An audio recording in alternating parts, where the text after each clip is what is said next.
이것은 4개월 전 실직을 겪은 한 50대 가장의 이야기입니다. 한때 대한민국 통신기술을 이끌었던 대기업 연구원이었지만 갑작스러운 실직으로 절망 속에서 매일 밤 쫓기는 악몽에 시달립니다. 답답한 현실에서 벗어나고자 홀로 향한 낚시터에서 그는 잊고 지냈던 젊은 시절의 추억과 마주하게 됩니다. 절망의 끝에서 다시 희망을 찾게 되는 한 남자의 따뜻한 이야기가 지금 시작됩니다. 늦은 오전, 경우는 땀범벅이 된 채 침대에서 벌떡 몸을 일으켰습니다. 꿈에서 정체 모를 경비행기가 그를 끈질기게 추격했습니다. 건물 사이를 피해 달아났지만 경비행기는 장애물 따위는 없다는 듯 집요하게 따라붙었죠. 그렇게 필사적으로 도망치던 그의 발이 꼬여 넘어지는 순간 경비행기가 코앞에 우뚝 섰고 그는 비명과 함께 잠에서 깨어났습니다. 왜 내가 이런 꿈을 꾸었을까? 사실 그는 새벽까지 재취업을 위해 수많은 이력서를 작성하느라 밤을 꼬박 새웠습니다. 4개월 전 실직 후 매일 밤을 그렇게 보냈지만 재취업의 문은 생각보다 훨씬 좁고 높았습니다. 대학에서 전자공학을 전공한 경우는 졸업 후 대기업 단말기 연구개발팀에 입사했습니다. 88 올림픽 이후 벽돌 전화가 상용화되면서 통신 사업이 급성장했고 1996년 CDMA 휴대전화 개발에 참여하며 기술 강국 코리아의 신화를 만드는 데 일조했습니다. 자신의 몸값이 가장 높았을 때는 이직하며 큰돈을 만지기도 했지만 시간은 흘러 어느새 50대 후반이 되었고 4개월 전 갑작스러운 실직을 통보받았습니다. 실직 후 스트레스로 잠을 이룰 수 없었고 입맛이 없어 무엇을 먹어도 돌을 씹는 것 같았습니다.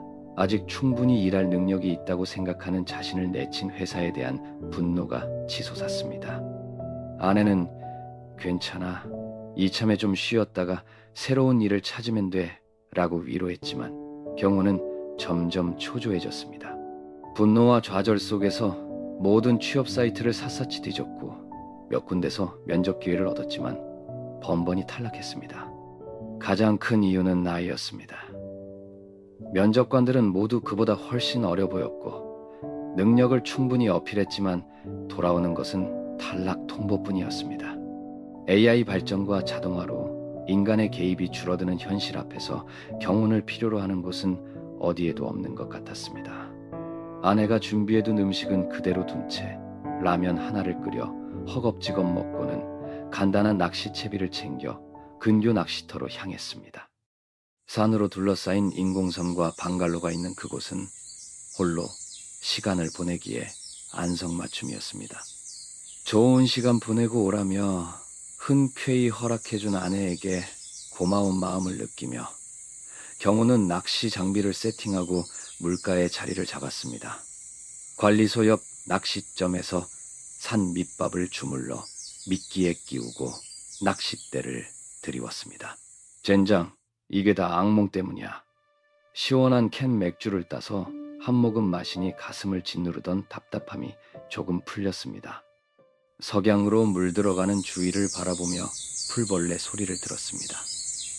이 녀석들도 밝을 땐 새들을 피해 지금 활동하는 건가? 힘없이 날아다니는 곤충들이 마치 자신 같아 가슴 한편이 아려왔습니다. 얼마 후 꼼짝도 하지 않던 찌가 톡톡 움직이더니 한순간 물속으로 빨려 들어갔습니다. 재빠르게 낚싯대를 낚아채니 제법 큰 잉어가 걸렸습니다. 잡은 잉어를 살림망에 넣고 다시 자리에 앉으니 문득 대학 시절 요트 동아리 때의 에피소드가 떠올랐습니다. 부산의 한 대학 요트 동아리에 가입했던 경운. 신입생 여름방학 합숙훈련은 매일이 지옥이었습니다. 훈련 후 선배들의 심부름과 술 강연은 기본이고 담력 테스트가 수시로 있었죠. 어느 날 밤 선배들은 뜰채와 빈 바켓을 주며 신선한 횟감 좀 얻어와 라고 보냈습니다. 돈도 없는데 어떻게 하냐고 주저하자 뒤통수를 치며 횟집 쪽으로 나가면 길이 보일 거야 라고 마구잡이로 내몰았습니다. 결국 횟집 수족관에서 회 몇 마리를 얻어와 선배들과 함께 먹었는데 그렇게 맛있는 회는 처음이었습니다. 요즘 같으면 CCTV 때문에 상상도 못할 일이지만 그 시절 어른들의 따뜻한 눈과 마주심이 있었기에 가능했던 일이었습니다. 그런데 진짜 모험은 다음 날 밤에 시작되었습니다. 선배들이 주는 술을 계속 받아 마시다가 수영 팬티만 입은 채로 모래사장에서 기절하고 말았거든요. 뜨거운 햇살에 잠에서 깬 경은 그늘을 찾다가 도로가에 서 있는 트럭을 발견했습니다. 잠시만 올라가서 쉬었다가 내려와야지 하고는 그대로 잠들어 버렸습니다. 얼마나 시간이 흘렀을까요? 몸이 심하게 흔들리는 바람에 눈을 뜬 경은 자신이 트럭 진칸에 실려 고속도로를 달리고 있다는 걸 깨달았을 때는 이미 부산을 벗어난 지 오래였습니다. 새까맣게 그을린 피부에 수영 팬티 하나만 걸친 자신의 몰골을 확인하고 정신이 번쩍 들었죠. 이게 뭔 상황이야? 트럭은 서울 가락동 농수산물 도매시장에 도착했습니다. 팬티 차림의 새까만 청년을 발견한 운전사는 깜짝 놀라 "야, 너 뭐야?" 라고 소리쳤습니다. 자초지종을 들은 인심, 좋은 운전사는 하루 일하고 돈 받아서 부산으로 내려가라고 했습니다. 경우는 시장 옷가게에서 가장 싼 티셔츠와 삼색 추리닝, 삼색 슬리퍼를 사입고 하루 종일 땀 흘려 일했습니다. 서울역에 도착했을 때 경운의 모습은 영락없는 거지였습니다. 먼지와 땀으로 범벅된 꼬리말이 아니었죠. 부끄러움에 서둘러 무궁화호표를 샀습니다. 그런데 하필 옆자리가 젊은 여자 승객이었습니다. 눈이라도 마주칠까 두려워 경우는 부산까지 내내 창문 쪽으로 고개를 돌린 채 앉아 있었습니다. 우여곡절 끝에 부산역에 도착해 일어서려니 뻗사 몇 시간 동안 목을 한쪽으로만 돌리고 있었던 탓에 목이 뻣뻣하게 굳어서 고개를 돌릴 수가 없었습니다. 참 가지가지한다. 중얼거리며 부산역 앞에 나와보니 자신의 모습이 산거지 중에 산거지 같았습니다. 사람들의 시선이 모두 자신에게 쏟아지는 것 같아서 정상적으로 걸을 용기가 나지 않았죠. 결국 다리 아픈 사람처럼 한쪽 다리를 절뚝거리며 그 자리를 벗어났습니다. 멀쩡한 다리를 일부러 절뚝거리면서 말이에요.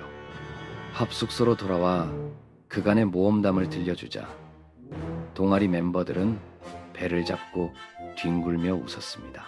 야, 경훈아, 네가 타잔이냐? 빤스만 입고 돌아다니게? 그렇게 경훈은 요트 동아리에서 타잔이라는 별명을 얻게 되었습니다. 경훈이 추억에 잠겨있는 동안 낚싯지는 불빛을 받아 반짝이며 살랑거렸습니다. 허기가 돌아 컵라면을 끓이고 소주 한 잔을 따라 마셨습니다. 한 잔으로 충분했고 더 이상 술을 마시고 싶지 않았습니다. 그때 팬티 하나만 입고 벌거벗은 채로 서울에 갔던 자신의 모습이 떠올랐습니다. 그래, 그때도 나는 발가벗은 채로 서울까지 다녀온 사람 아닌가. 실직자가 된 지금의 나도 그때처럼 가진 것이 없는 발가벗겨진 사람이 되었다. 다시 해보자. 그때도 결국 합숙소로 돌아오지 않았나? 그리고 그는 깨달았습니다. 번번이 실패했던 이유를 말입니다. 자신은 아직도 펄펄 날아다니던 젊은 시절에 자신처럼 일할 수 있다는 자신감에만 가득 차 있었다는 것을 20대, 30대, 40대가 줄을 이루는 현장에서 50대 후반인 자신도 잘할 수 있다고만 생각했을 뿐 현실을 제대로 직시하지 못했던 것입니다. 그래, 이제는 내려가야 하는구나. 더 이상 예전 자리는 없겠구나. 내 자리는 젊은 사람들에게 내어주어야 하는구나. 처음부터 다시 시작하자. 지원할 회사들에 대해 다시 생각해보자. 이렇게 마음먹은 이 한결 편안해졌습니다. 동이 트면 바로 집으로 돌아가 아내에게 이런 마음의 결정을 알려주고 그동안 뒷바라지하며 고생했던 것에 감사하다고, 그리고 앞으로 규모가 작아질 자신의 벌이에 대해 미안하다고 말하고 싶었습니다. 그런 생각을 하며 있었더니 주변이 청회색으로 변하며 날이 밝아오고 있었습니다. 물을 데워 남은 믹스 커피 한 잔을 타서 마셨습니다. 밤새 잠을 못 잤지만 정신은 너무도 맑았습니다. 경우는 서둘러 시동을 켜고 집으로 향했습니다. 사방에 내려앉은 잿빛 새벽 안개를 헤치고 운전석 유리 너머로 옅은 분홍색이 번져오기 시작했습니다. 옅은 분홍색 위로 살구색이, 그 위로 금빛 노란색이 겹겹이 번져왔으며 하늘 가장자리는 연보라색이 부드럽게 물들고 있었습니다. 멀리 지평선 위로 태양이 고개를 내밀자 그 빛은 녹아내린 황금처럼 도로 위에 쏟아져 내렸습니다. 사이드 미러에는 아직 새벽의 푸른 기운이 남아있는데 앞유리에는 붉은 빛이 파도처럼 밀려왔습니다. 경우는 생각했습니다. 아직 밤이 덜 물러간 자신의 뒤와 벌써 와버린 아침이 자신의 앞에 있다는 것을. 한쪽은 아직 밤, 한쪽은 이미 낮. 경운의 차는 그 밤과 아침의 경계에서 달리고 있었습니다. 그것은 희망이었습니다. 뒤에는 아직 물러가지 못한 밤이 남아있지만 앞에는 이미 새로운 아침이 와 있었으니까요. 이렇게 경운의 이야기는 끝났습니다. 50대 후반, 실직한 가장이 낚시터에서 보낸 하룻밤. 그 밤을 통해 그는 젊은 시절 팬티 하나만 입고 서울까지 갔던 용감한 타잔이었던 자신을 다시 만났습니다.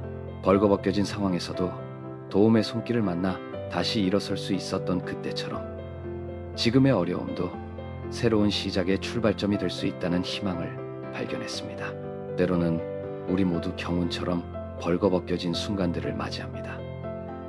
하지만 그런 순간이야말로 진정한 자신을 만나고 새로운 가능성을 발견하는 기회가 될 수 있습니다. 어려운 순간을 맞고 계신다면 경운이 새벽길에서 본 그 희망의 빛을 기억하세요. 뒤에는 아직 밤이 남아있을지라도 앞에는 이미 새로운 아침이 와 있습니다.